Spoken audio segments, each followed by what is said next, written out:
Reflecting on his Montreal band Star's 8th album, co-frontperson Torquil Campbell said, "We make the small things big and the big things a chorus." Star's stretch hushed electropop into scrambling arena rock, blending the Smiths' guitar romance with bedroom soul like the product of some Mancunian Motown.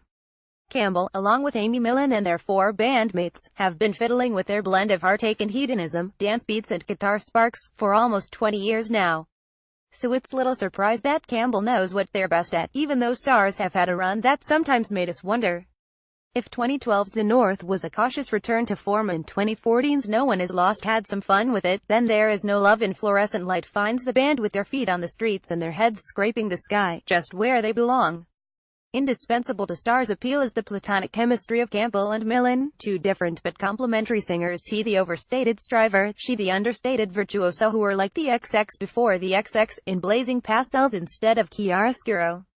The greatness of their 3rd album, 2004's Set Yourself on Fire, is so unimpeachable that people forget about 2003's Heart.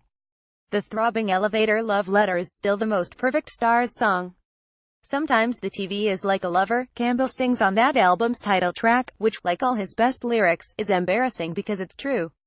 Of course, in Stars music, lovers are also like TV, streamlined, composited, and dramatized with a cinematic splendor that would make Baz Luhrmann blush. There Is No Love in Fluorescent Light may be the most starry album title possible, with its unsubtle implication that love is the only real thing in a sea of encroaching artificiality, an idea made sonic in music where the rawest sentimentality is clad in the arcest theater.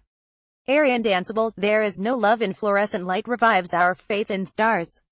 We get locket-size images of yellow taxis waiting in the night, clocks chiming in empty rooms, lots of eyes and skies, boys and cars and streets.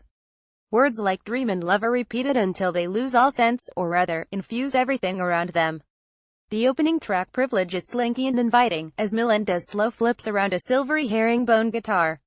Fluorescent Light comes on with the particular hushed intensity that Campbell sings with when he's planning to tug our heartstrings, but it turns into the indie pop equivalent of a lavish club anthem.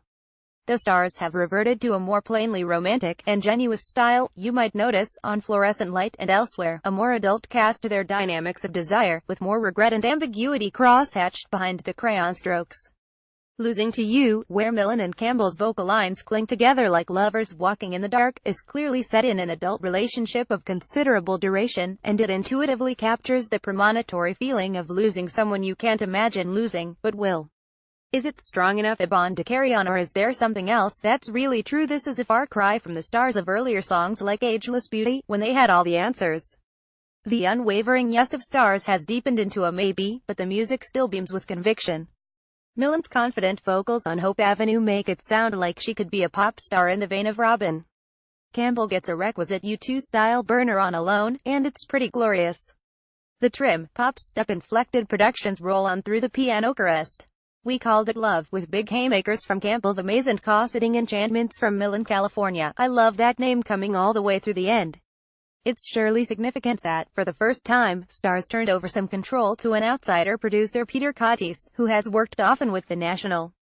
For a band like Stars, whose lifeblood and liability has always been bombast, having someone around to arch an eyebrow at them now and then must go a long way.